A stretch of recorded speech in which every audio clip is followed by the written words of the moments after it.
Bom dia, boa tarde, boa noite. Não sei que horas você está me assistindo, mas seja muito bem-vindo ao Era Uma Vez Podcast.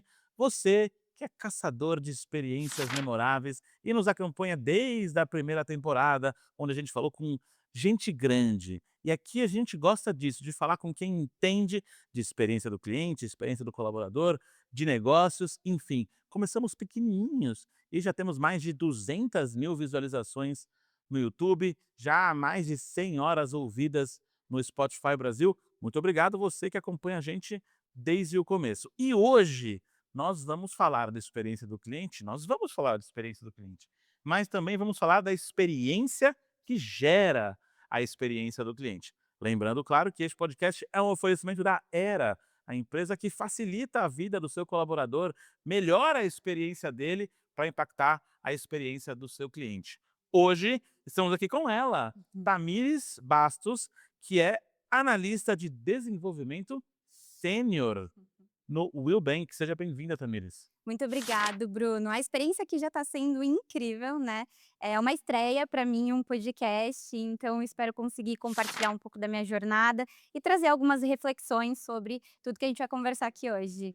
Que maravilha, que bom que você está curtindo a experiência e que esse seja apenas o primeiro podcast que você vai participar. Muitos outros virão, mas continuará sendo o melhor, garanto para você. E você falou que você gostou, tá gostando da experiência, você sabe que aqui, eu sou especialista em experiência do cliente, experiência do colaborador, palestro sobre felicidade no trabalho, e às vezes algumas experiências são esquecidas. Por exemplo, a experiência do palestrante. Às vezes você vai para algum evento, ninguém pensou na experiência do coitado do palestrante. Ou já pensou, pouco se fala sobre a experiência do fornecedor, quando você tem uma relação em que você fornece um serviço para alguma empresa, mas aqui no Era Uma Vez Podcast, a gente preza pela experiência do nosso convidado. E a gente quer que essa experiência seja tão memorável que você não esqueça da gente. E para isso, a gente trouxe algo para estar na sua mesa, que é uma mini Tamires. Uau! Gente, amei, Para de que você verdade. olhe para você mesma, para mini Tamires na sua mesa, e você lembre deste episódio do Era Uma Vez Podcast. Personalizado, hein. Ó, meu nome e tudo, que Exatamente. incrível. Amei, de verdade. Espero que você curta. Você deixar aí do lado da televisão para a galera já focar na Tamires real e na mini Tamires. Então vamos começar do começo, Tamires. A gente estava comentando aqui, eu sempre falo isso quando eu converso com alguém que é da área de experiência do cliente, que ninguém estudou na faculdade, ninguém se formou em experiência do cliente, né. Você é escolhido para trabalhar com experiência do cliente e fatalmente a gente cai de paraquedas nessa área. Então conta para mim como que você veio parar aqui em experiência do cliente, mais especificamente no Willbank? Bom, fazendo assim uma timeline da minha jornada, né, eu comecei com experiência do cliente de uma forma muito indireta. Eu acho que como muitas pessoas, eu comecei no atendimento ao cliente. 99,9%. Exatamente. Começam diretamente atendendo o cliente, e eu trabalhava em uma empresa que se chama SafeWeb, era uma empresa voltada para emissão de certificado digital, muito focada ali em tecnologia da informação, segurança da informação, e lá o atendimento ao cliente que eu fazia, ele era de forma presencial. E assim, quando eu comecei não existia de uma forma fomentada customer experience, experiência do cliente, isso não era uma pauta igual é hoje. Não estava na moda Não ainda, né. estava, encantamento não existia, assim. Ah. Aham, não existia essa palavra. E aí quando vocês me convidaram, né, para vir ao podcast, eu fiz uma reflexão da minha jornada. E aí eu percebi que de uma forma indireta, a gente já estava colocando em prática tudo que é falado hoje sobre experiência do cliente. Então eu fazia esses atendimentos de forma presencial. Porém, a empresa, ela seguia uma experiência voltada para o cliente, e eu sempre digo uma coisa, que experiência do cliente mora nos detalhes. Você pode ter um bom produto, você pode ter um bom serviço, você pode ter um bom atendimento, mas o que que vai fazer você se destacar? São os detalhes. E aí lá, a gente tinha uma pessoa que ficava na recepção, que abria a porta para o cliente entrar, porque certificado digital não era uma coisa muito que o cliente entendia. Por que que eu estou vindo aqui gastar R$ 300 Me presencialmente conta, porque até hoje eu não sei.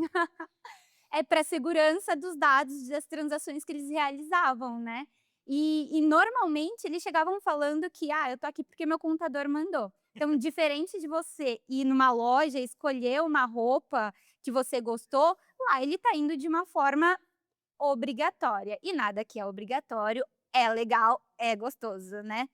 E como que a gente podia, para além disso, proporcionar uma experiência boa para esse cliente? Então a gente já implementava esses mínimos detalhes ali durante todo o atendimento com esse cliente, e foi isso que fez a empresa ela se destacar e realmente se deslanchar e virar uma referência em experiência quando, esse cliente ia até lá. Aí eu falei ali da porta, né, que tinha uma pessoa que abria a porta, na recepção, a recepcionista sempre chamava pelo nome, a gente tinha uma cafeteira que moía os grãos na hora, jamais o cliente se servir, tá. Era lá a recepcionista levantava, servia, uma balinha Toffer para combinar com o cafezinho, e o mais incrível de tudo isso é que os atendimentos eles eram realizados no segundo andar da empresa. E nós, atendentes, descíamos, buscávamos o cliente, né, hoje em dia você vai e ele fala assim: "Ó, é lá no segundo andar". Então, igual vocês fizeram hoje, vocês foram me recepcionar lá, poderiam ter simplesmente passado qualquer andar e eu ia chegar aqui. Uma Mas salva de palmas pra Grazi. viu, Grazi, Muito bom, muito arrasou. bom. Isso é Bota experiência efeito do de cliente. palmas aí, palmas, palmas. Muito bom. Isso é a experiência do cliente também. Parece algo muito singelo, mas isso, como um todo, faz com que você se destaque em relação a essa experiência que está proporcionando. E sempre que o cliente entrar no elevador, o cliente sempre entrava primeiro. Tanto que até hoje, quando eu vou pegar um elevador, eu falo, por favor. Pegou a mania. Aham, ficou intrínseco, enraizado em mim. E tudo isso, fazia com que aquele momento que o cliente estava tendo conosco, mesmo que de uma forma obrigatória, ele estava ali presente, mas ele se sentisse acolhido, bem tratado, que fosse um ambiente que ele realmente gostasse de estar ali com as pessoas que estavam prestando esse atendimento. E aí, fazendo essa reflexão, eu comecei a identificar essas nuances de experiência do cliente que na época não era, assim, pautado, né, mas que já fazia parte aí da minha jornada de vivência. E aí eu saí do atendimento ao cliente e fui treinar as pessoas que prestavam o atendimento ao cliente. Aí eu trabalhava na matriz da empresa, recebia A mesma empresa. da mesma empresa. Eu recebia esses parceiros ou novos colaboradores daquela matriz, e lá a gente tinha uma semana de treinamento, mas muito mais focado em hard skills, né. E eu levava essa cultura também, tanto que depois eu fui em um dos nossos parceiros no Rio de Janeiro, e aí eu vi que a pessoa que atendia também descia para o buscar o cliente. E aí é assim que a gente vai conseguindo fomentar toda essa cultura de experiência. Depois da SafeWeb eu trabalhei na V4 Company, que hoje é Legal. a maior empresa de marketing digital da América Latina. A gente entrevistou aqui o Guilherme Lippert. Guilherme Lippert. Aham, Exatamente. Papo incrível. Tem coisas que eu ouvi dele lá que eu uso até hoje nas minhas palestras. sim. Aquela parte dos dados, sabe você assistiu minha palestra lá no Secta 1, né? Aquela Uhum. parte que, se temos os dados, vamos usar os dados. Se for opinião, eu prefiro a minha. Essa frase eu aprendi com ele. Exatamente. Não, lá eles possuem uma televisão, assim, gigantesca, na verdade é um conjunto de televisões gigantesco, com vários dashboards para toda a empresa acompanhar em tempo real, referente a vários dados de várias informações. Então isso já é culturalmente lá da V4 mesmo. E falando de cultura, a V4 ela tem uma cultura muito forte, né. São valores que você precisa ter essa sinergia para conseguir ser um colaborador V4 Company. E não é só dentro da empresa, a cultura deles, vai muito além da empresa, né, você leva para sua vida pessoal mesmo. E aí lá na V4 também, nessa frente de treinamento e desenvolvimento, Lá eu treinava as pessoas que tinham interesse de ser um franqueado da V4. Ah, legal. Não é simplesmente: "Ó, eu tenho dinheiro, bora abrir uma franquia e tá tudo certo". Você passa por um processo de desenvolvimento durante 2 meses. No final, você apresenta um TCC, tem uma banca avaliativa que são as franquias tops da V4. Esses donos dessas franquias avaliam essas pessoas e aí, a partir disso, ele pode sim abrir uma franquia, caso seja aprovado. Mas a gente também, neste momento, avalia o fit cultural, se tem sinergia com a cultura da V4 ou não. Então, para além de tudo isso, a cultura ela também é avaliada. E por fim, né, cheguei no Nubank mais recentemente, então minha entrada no Will, faz um ano, inclusive agora no mês de agosto, faz um ano que eu estou no Will, e lá já num contexto de CX mesmo. Então, Tamires, agora você realmente faz parte do círculo de experiência do cliente, e atuando aí na frente de desenvolvimento de toda a nossa operação. Desde ali o suporte, né, aos nossos agentes de atendimento, que é o nosso maior público. Então, diferente de muitas empresas que o atendimento é terceirizado, no Will a gente tem um público mais interno desse suporte. Até os analistas plenos e sêniores das nossas áreas de apoio, qualidade, processos e afins, e as nossas lideranças a nível supervisor e coordenador. Então, em um contexto geral, é assim que eu vim parar no Will e na experiência do cliente. Maravilha. A gente estava comentando antes de começar o podcast sobre experiência do colaborador e o seu impacto na experiência do cliente. Então, acho que desde da sua primeira atuação lá na primeira empresa de certificado digital, você talvez sem saber, talvez sem dar um nome para isso, já atuava com experiência do colaborador e seu possível impacto na experiência do cliente. E também a gente comentou sobre a diferença entre desenvolvimento e treinamento. Então, queria saber, na sua visão, qual que é a diferença entre o treinamento que você dava lá na V4, o treinamento que você dava na Safe Safe Web? Web, Na Safe isso. Web, e hoje trabalhando com desenvolvimento. Qual que é a diferença entre esses dois termos? Treinamento é aquela sessão única, né, então eu vou entrar em uma sala, vou aplicar aquele treinamento e acabou. Muitas vezes o treinamento ele é vinculado a hard skills, então eu tenho o lançamento de um novo produto, de um novo processo, de erros operacionais, aí sim eu vou focar em aplicar um treinamento. O desenvolvimento é algo contínuo, é algo que a gente precisa fazer com que aquela pessoa enxergue o valor que tem naquela temática que está sendo trabalhada. Então, muitas vezes, o desenvolvimento ele está mais conectado com as human skills. Eu chamo assim, mas conhecidas como soft skills, né. Então, por exemplo, comunicação, resolução de problemas, e entrando até um pouco nesse tema, hoje em dia a gente não vê as organizações trabalhando o desenvolvimento dos colaboradores. Então eu enxergo que é uma oportunidade gigantesca que a gente tem aí. Muitas vezes: "Ah, eu tenho, Tamires, eu tenho um treinamento aqui de comunicação", mas é um treinamento que seu colaborador vai acessar lá uma plataforma, vai fazer aquele treinamento e acabou. Mal e Você não porcamente, geralmente? Exatamente, que coloca lá o vídeo para rodar e vai fazendo outras tasks, né. Clássico. E o desenvolvimento não, a gente fomenta, a gente traz, a gente cria situações para ele colocar em prática, a gente pergunta, a gente gamifica, coloca desafios para que ele possa realmente trabalhar essa skill e, de fato, desenvolvê-las. Então hoje, na minha percepção, a diferença é essa.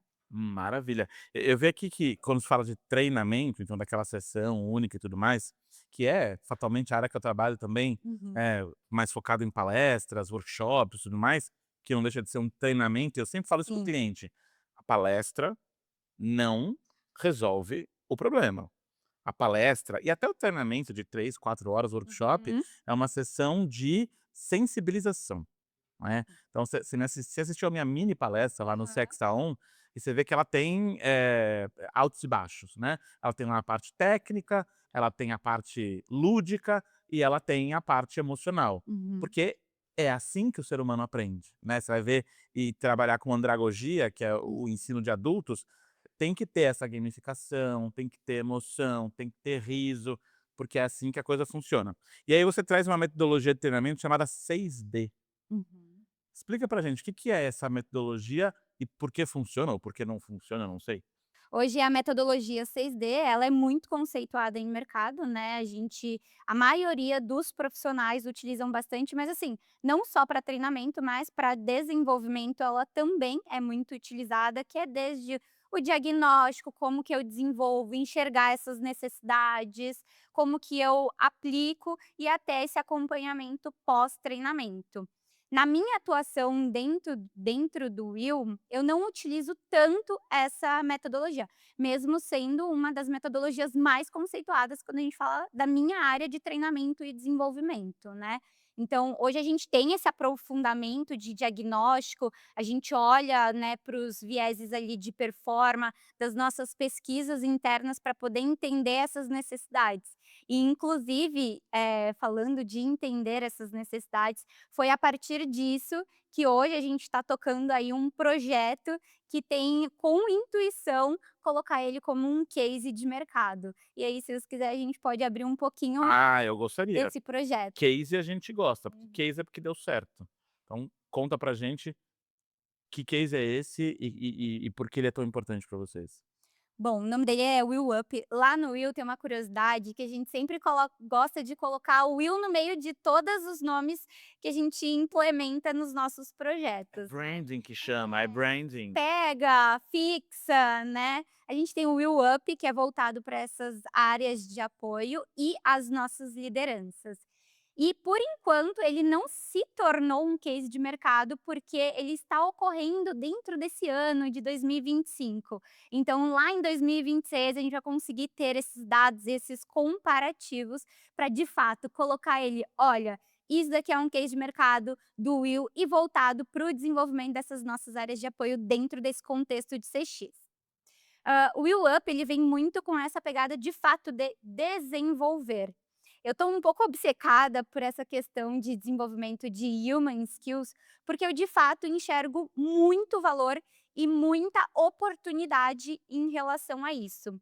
E isso é justamente o que a gente vem fazendo dentro desse projeto do Will Up, trazer todas essas soft skills, human skills para dentro da nossa operação. Por quê? Muito se fala de IA com humanização. Essa é a visão do futuro, O equilíbrio entre os o equilíbrio 2. entre os 2, essa é a visão do futuro, em questão de CX, né. Tanto que agora eu fui no CX Day, que teve um evento onde muitas palestrantes trouxeram essa reflexão de como que a gente vai conseguir ponderar esses dois temas.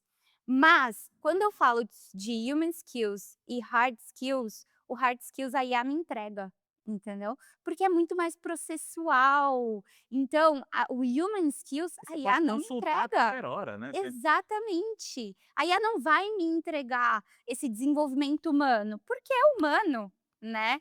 E então isso que é o que a gente tem desenvolvido em toda a nossa operação. Já que os hard skills a gente consegue ter um apoio da inteligência artificial e o futuro para a CX, né, olhando nesse contexto, é essa balança de equilíbrio, vamos trabalhar o que é humano? Vamos trabalhar essas human skills? E dentro do Will Up a gente vem muito nesse contexto, inclusive de diversas formas. Não é uma sessão onde a gente leva especialistas ali para falar sobre as habilidades que foram elencadas, que a gente identificou no diagnóstico, mas muito para além disso. Levar em eventos mesmo para as pessoas conseguirem ver o que está em alta em mercado, promover ambientes para que essas pessoas de fato consigam aplicar isso dentro ali da nossa jornada e do nosso contexto. Não só de CX, mas também a gente fala aqui de banco, né. Banco é uma questão um pouco mais delicada, a gente precisa ter essas human skills muito mais desenvolvidas. a gente teve aqui na primeira temporada, a gente conversou com a Nelly Sim. e com a Lu, E como essa falar sobre a experiência do cliente, do colaborador, no contexto bancário, assim, bem superficialmente, é complexo, porque é misturar uma facilidade, talvez, com segurança. Às vezes eu preciso matar um pouco da facilidade para aprimorar um pouco mais a segurança. Então, eu imagino o tamanho do desafio, tanto para você treinar essa galera, desenvolver essa galera, quanto para eles mesmos, para lidar com um cliente aborrecido, porque, as pessoas ficam à flor da pele quando se trata de dinheiro. Hum. "Ah, e por segurança, às vezes, eu tenho que cumprir uma ordem do Banco Central". E aí, sei lá, cumpriu a ordem do Banco Central, da justiça, bloqueia uma conta, segura o dinheiro, e a pessoa tá ali na boca do caixa para pagar alguma coisa, e aí eles não vão reclamar com o Banco Central, eles não vão reclamar com a justiça, eles vão reclamar com o banco, que é com quem ele tem essa relação. Eu acho que human skills para quem lida com esse cliente, inteligência emocional para você conseguir contornar essa situação assim, é ouro. E de vez em quando vaza alguns atendimentos de empresa de telefonia, que é um grande gargalo também de atendimento, de bancos em que às vezes o atendente perde a linha, né, e manda o cliente para aquele lugar, e chama a cliente de caloteira, e faz isso, e faz aquilo. Então, eh, eu imagino o tamanho desse desafio. Mas aí você falou de alguns pontos, você falou de diagnóstico. Esse diagnóstico, como você enxerga, não só no Will, mas como especialista nessa área, Uhum. ele é um diagnóstico da organização, em termos de equipe, que eu preciso, trabalhar esses pontos aqui, eu preciso trabalhar inteligência emocional, eu preciso trabalhar, a capacidade de raciocínio, ou o o diagnóstico ele é individual para cada colaborador? E depois a gente fala sobre a experiência desse colaborador, mas como que você vê o diagnóstico ideal? Perfeito. Bom, o diagnóstico ele é uma fase fundamental para a gente criar uma estratégia de desenvolvimento, né. E hoje, dando o exemplo de como foi feito no Will até chegar ao Will Up, a gente olha diversos fatores. Primeiro, né, então a gente olha ali a pesquisa de performance, quais são os gargalos, quais são os gaps, onde a gente tem a maior oportunidade. A gente olha todas as nossas pesquisas institucionais, a gente também olha para o que o colaborador quer, né. O que que ele identifica que ele precisa se desenvolver. Então também é questionado, também Ele é tem essa pautado. voz para falar o que eu Ele tem preciso essa melhorar. voz, exatamente. Porque como que eu vou impor que ele precisa desenvolver aquilo, né. Eu preciso ter essa visão dele, para além do que eu já olhei nas pesquisas institucionais, a voz do colaborador é essencial. E também é olhado para mercado. Então, quais são as habilidades que hoje tá mais em alta dentro desse contexto? E aí a gente divide em 3 frentes, né. Dentro do Will Up, por exemplo, então o que que qual nesse diagnóstico para os agentes, então quais são as habilidades no contexto de trabalho dele, né. Para os analistas, quais são as habilidades no contexto de trabalho e de entrega deles. E para as nossas lideranças, a gente faz a mesma coisa. Então foi dividido entre essas 3 áreas, e aí sim a gente fez uma junção de todas essas informações, e agora vamos filtrar no contexto Will. O que que a gente quer, né? Qual que é a nossa meta enquanto organização? Onde a gente quer chegar? Certo, é aqui que nós queremos chegar. Dentro de todo esse diagnóstico que foi analisado, institucional, que o colaborador quer, mercado, quais são as habilidades que vão nos nortear para que a gente conquiste agora as ambições da organização? Então, nesse contexto, a gente faz essa junção e depois vai trilhando esses caminhos. Nessa sua fala, identifiquei 2 pontos que eu acho que a gente pode discutir. Primeiro, liderança, e segundo, eh, métricas, como que isso é medido. Então, vamos primeiro colocar as métricas, porque acho que liderança é um tema um pouco mais sensível, e não é porque é sensível que a gente não vai falar, a gente vai falar porque precisa. Mas, então a gente já falou de diagnóstico, do diagnóstico eu entendo quais ações eu preciso tomar e às vezes para cada colaborador, eu filtro isso de acordo com a necessidade Uhum. do Will Bank, com a necessidade do mercado, maravilha, eu implemento, maravilha. E aí tem aquela máxima que diz que se eu não posso medir, eu não posso melhorar. Exatamente. Como que se mede? Se quiser trazer pra gente como que vocês medem lá, ou como que é a metrificação ideal, fica à Uhum. vontade. Eu falo que métricas em relação a desenvolvimento é o meu maior desafio. Porque assim, quando a gente está falando de treinamento, vamos colocar um exemplo. Eu tenho erros operacionais. Eu vou aplicar um treinamento para diminuir esses erros operacionais. E é Automaticamente, eu processo. já tenho uma escala para medir, né? Eu comparo antes e depois, se diminuiu esses erros operacionais ou não. Lindo, perfeito. Agora, como que a gente mede o desenvolvimento comportamental de uma pessoa? E Como?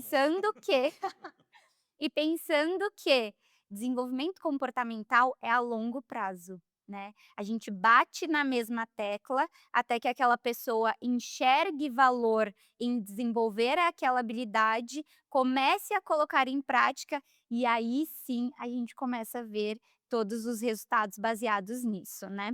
Hoje no Will, como o Will Up ele é um projeto recente, a gente ainda está nessa fase de maturação desses dados. Mas a gente utiliza o clássico, né, satisfação, quanto ele se sentiu satisfeito, o quanto aquilo foi útil, aplicabilidade, mas muito mais do que isso, eu crio situações para que ele possa aplicar, e aí eu faço uma análise se de fato ele conseguiu entender o contexto de o que que é uma comunicação assertiva, o que que é uma resolução de problemas, e fora os feedbacks que a gente recebe, né. Mas dados em números é um pouco mais a longo prazo. E aí quem sabe eu não volto aqui para trazer esses números Esse para case vocês. completo. É, com certeza. Você acha que vale a pena metrificar esse desenvolvimento em como ele aconteceu, ou como ele talvez não aconteceu, porque pode acontecer, falei muito acontecer agora, né, acontecer, aconteceu, o que não pode acontecer. Dá para medir isso direto na ponta, em CSAT, NPS, enfim, satisfação do cliente, não só desse colaborador que foi treinado? Mais ou menos. Dá para medir, só que é muito relativo. Imagina só, eu estou desenvolvendo uma habilidade comportamental, mas eu tive uma instabilidade técnica dentro do meu produto. Hum. Isso vai impactar no meu CSAT, independente se a minha operação ela tem a maturidade, entendeu. Então eu não Sim. tenho como, ter este detalhamento do que é voltado para o problema técnico, do que é falta de desenvolvimento de habilidade, E o cliente não entende? tem essa maturidade para falar: "Não, não, não, mede para mim só o atendimento e não o problema que você teve". Ele vai meter o pau em tudo. Exatamente. Então isso é um desafio, né, mas eu fomento muito essa cultura de feedback. Como eu aplico esse treinamento, esse desenvolvimento para os nossos, agentes de atendimento, eu tenho esse contato direto com eles. Então conforme vocês forem aplicando, me tragam feedbacks, compartilhem. A gente tem um canal de comunicação interna, que é como se fosse uma rede social. Então compartilhem, né, essas técnicas que foram implementadas, que foi falada no desenvolvimento, o que deu certo, o que não deu. Então, diversas vezes eu recebo assim, por exemplo, um feedback de uma agente: "Olha, Tami, eu comecei a aplicar essa técnica de comunicação nos meus atendimentos e o meu CSAT de tanto subiu para tanto". Então, ela, de forma individual, consegue ter este acompanhamento, mas aí eu fico muito à mercê desses agentes conseguirem, um, ver essa diferença no CSAT, então ter este acompanhamento, e 2, e trazerem o feedback, né. Mas Exatamente. sim, a gente tem esse mapeamento. Um insight que eu tive aqui, de graça, hein, esse. Vocês monitoram os canais de atendimento, por exemplo, gravando a ligação, eh monitorando como é que foi a conversa, sabendo o que que foi dito, porque talvez a metrificação por inteligência artificial possa ajudar a entender se o agente tem uma comunicação melhor, se ele Uhum. conseguiu se desenvolver, e até eu falo isso, que a Era tem um produto que faz isso. Hoje, a coisa mais chata que tem é você responder pesquisa como cliente. Porque assim, você está estressado para resolver um problema, às vezes não resolveu, e aí tá bom, agora avalie o atendimento. Porque se você tá pé da vida, você vai mandar a pesquisa para casa do chapéu, Uhum. ou você vai fazer questão de responder e dar zero, porque você está muito emputecido. Quando a coisa se resolve, e eu falo muito da experiência silenciosa, porque a melhor experiência é quando você nem repara que Uhum. a coisa aconteceu. Talvez o cliente que nunca ligou. O melhor cliente do Nubank é aquele que nunca ligou, nunca interagiu com o atendimento, nunca precisou. E esse cara, que era o cara que podia dar 5, esse cara não vai dar, porque a experiência foi silenciosa.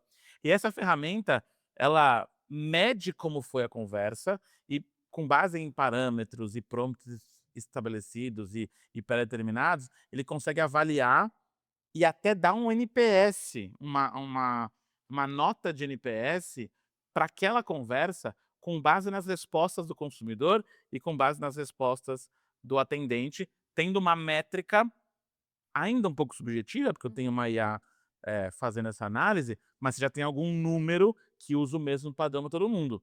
Talvez seja um caminho, sei lá, Olha aí, leva oportunidade, leva para gostei. dentro e lembra de mim, me Olha, chama. gostei, hein. E o próximo ponto, que eu tenho certeza que impacta, é o ponto principal que faz uma pessoa ficar ou ir embora de uma organização, que é a liderança.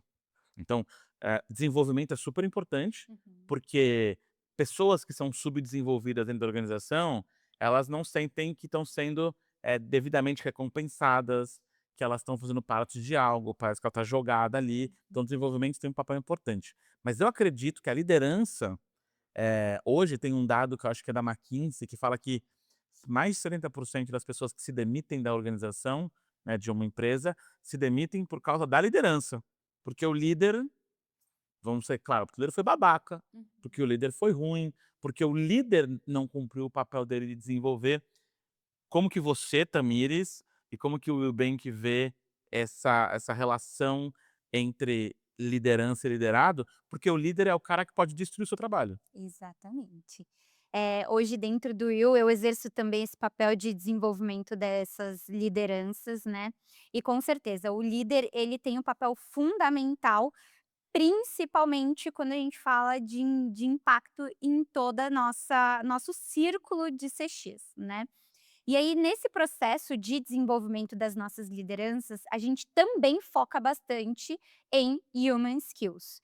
Por quê? Eu preciso ter um líder que deixa de enxergar o ele, obviamente ele é importante também, até porque ele também é um liderado, né? Por alguma De outra. alguém ele é liderado. Exatamente. Então, ele precisa deixar de enxergar o ele para ele enxergar o próximo.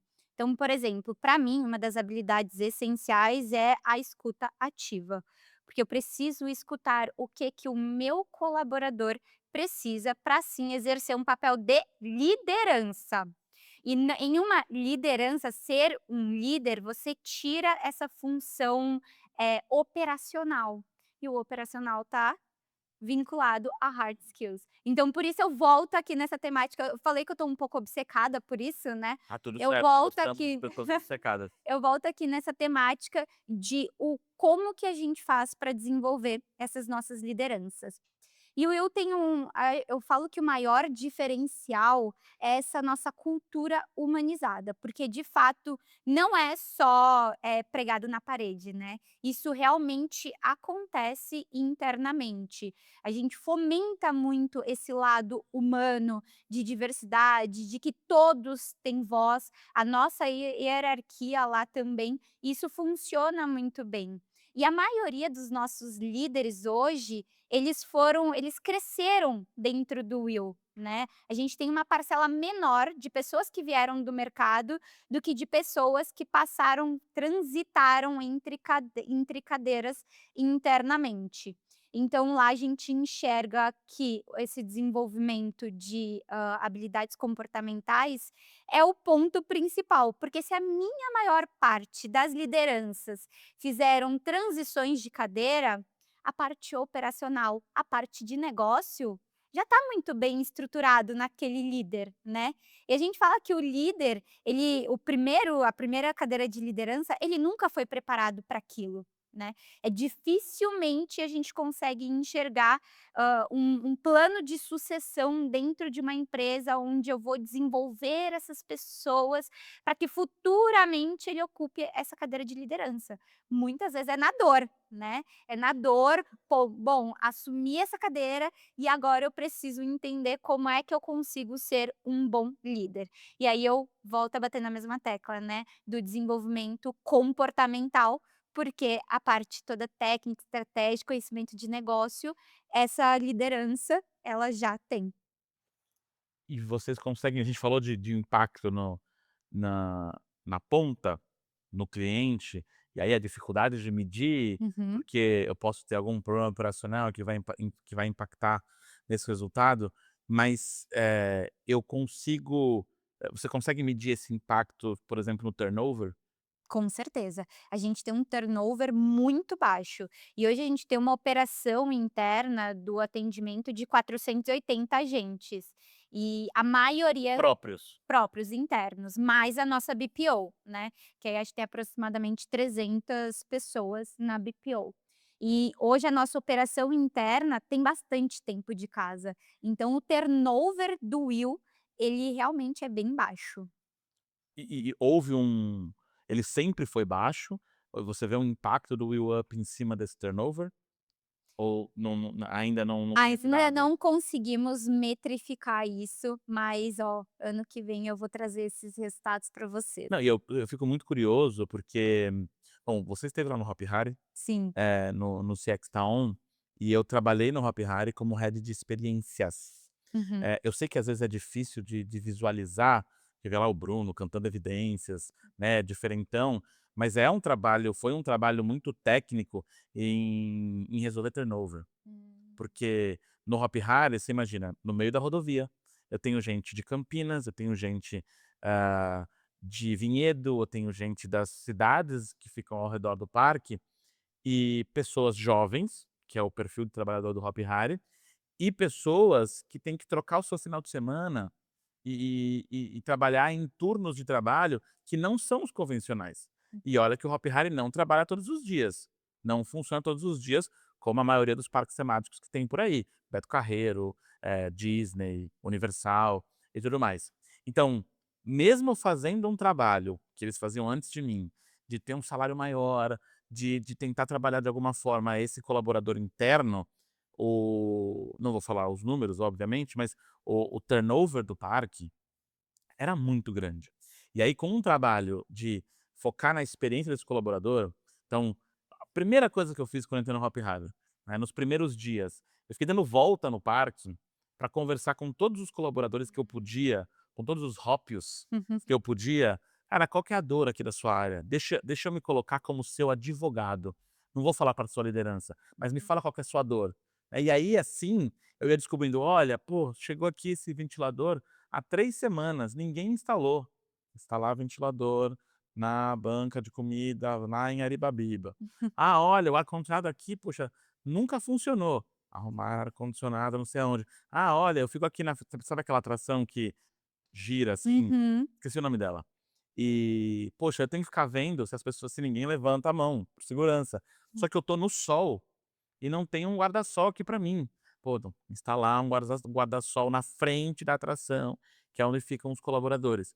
E aí, com isso, a gente reduziu em mais de 20% o turnover. Só e olha que eu nem me coloquei no lugar deles, porque eu não fui trabalhar eh, Uhum. aonde eles trabalham. Mas só de fazer um trabalho do que você falou de escutativa, de ir lá e perguntar sem medo de represálias o que Uhum. podia acontecer, e aí para os colaboradores que são artistas, então que performam 2, 3 vezes por dia no parque, cantando e tudo mais, a gente construiu uma sala de preparação, de descanso, com ar-condicionado, imagina, naquele sol torrando o coco da galera todo dia, você ter um lugar para ir lá descansar com ar-condicionado, e isso trouxe um baita benefício para o parque, e a gente conseguiu o GPTW, numa galera que tinha um turnover altíssimo antes, e você começar a se tornar um great place to work. Então, eu não tenho dúvida que daqui a pouco você vai mandar uma mensagem no WhatsApp no ano que vem, falando que o turnover que já era baixo, vai ficar ainda mais baixo, Exato. porque esse é um grande impacto. E aí a gente vai caminhando aí para quase no final dessa conversa, e aí eu queria, como o nosso nome, ó, Era Uma Vez, Uhum, remete a histórias. uhum. Você tem alguma história desse seu período no Eubank, ou do seu período trabalhando com experiência do cliente, que mais te marcou nesse mercado? Alguma coisa que vale a pena ser contado e nem que seja para inspirar a galera que está assistindo a gente, ou a começar a trabalhar com isso, Uhum. ou a mudar de carreira, não sei. Bom, eu vou falar do meu contexto de Will, porque foi no Will que de fato eu entrei, né, nesse círculo de CX com o nome Customer Experience.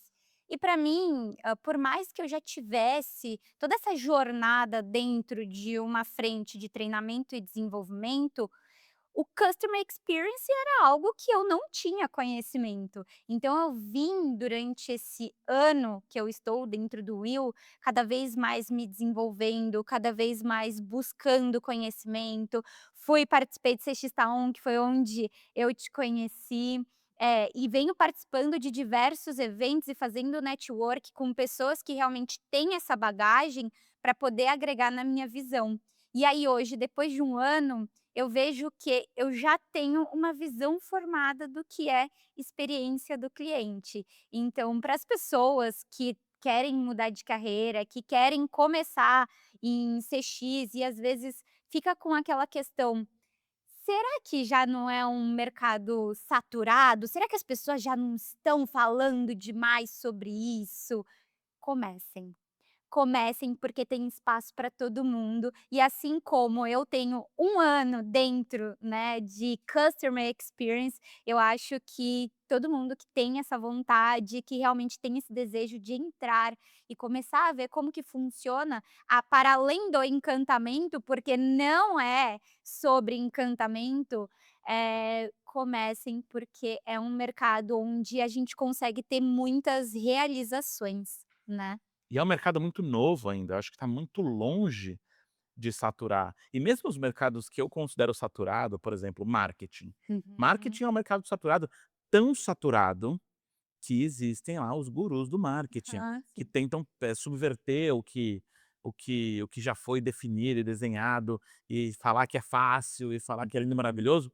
O CX ainda não tá lá. A gente tem, né, os gurus do encantamento, né, Sim. a galera que nunca pisou na Disney, que fala de experiência Disney, né, e que não tem problema nenhum, e até deixar claro aqui, não tem problema nenhum falar de Disney, né. Eu tenho grandes amigos que são palestrantes, que falam sobre Disney e que são incríveis.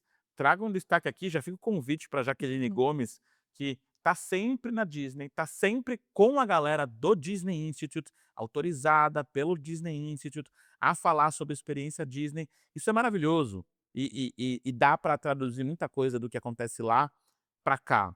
Mas a gente já começou a ver alguns gurus aparecendo, mas é recente, então tem espaço para gente séria pra caramba, e é interessante, né, é um mercado muito feminino. Eu não lembro o número, mas acho que de 65 a 75% dos profissionais de CX são mulheres. Mas sabe por que isso? E é aqui trazendo muito da minha percepção.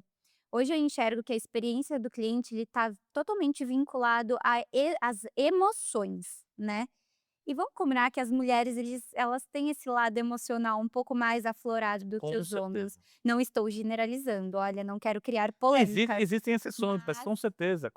Mas as mulheres têm esse lado emocional um pouco mais aflorado, então eu acredito que seja por isso que acabam se identificando mais com a área de customer experience. E que bom. Você sabe que quando eu vou palestrar e eu vejo uma plateia com muito homem, já me dá um negocinho assim. Porque eu já sei que vai vir julgamento: "Ah, o palestrante com camisa colorida. Ah, o palestrante que canta evidências". Nunca tive problema, e sempre coloquei até os cara para cantar evidências, e entender isso é o gargalo, tá. E entender que o lúdico, que o emocional, ele não tá ali, ai, para fazer rir, para fazer chorar.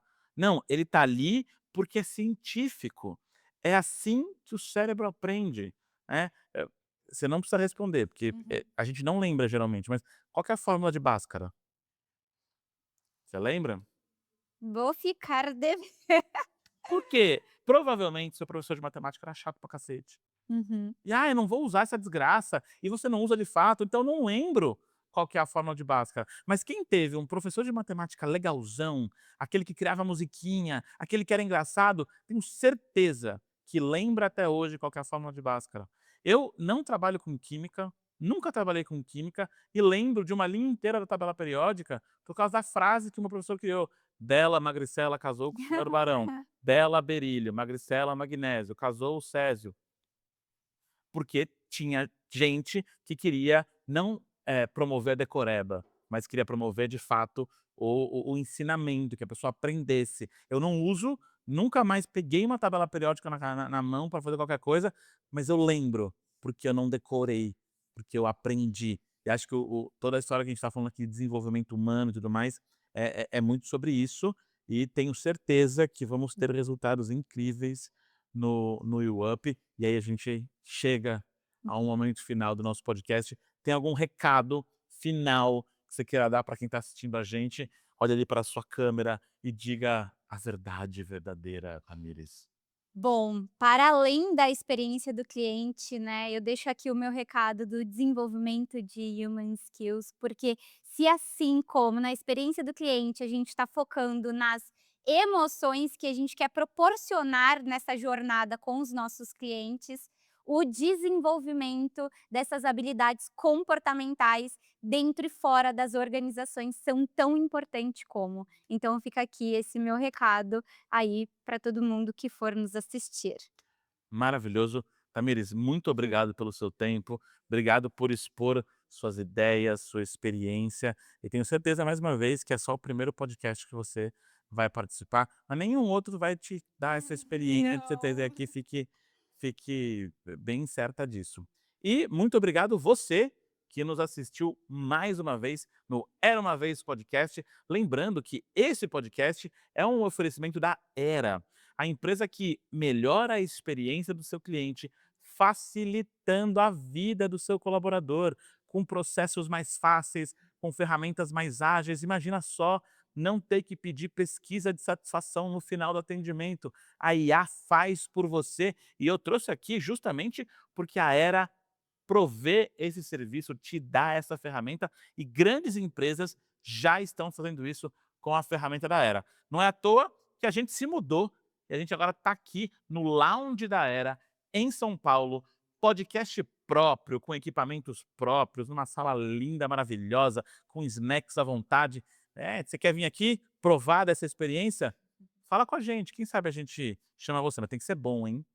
E mais uma vez, obrigado. Eu sou Bruno Gonçalves e esse foi mais um episódio do Era Uma Vez Podcast.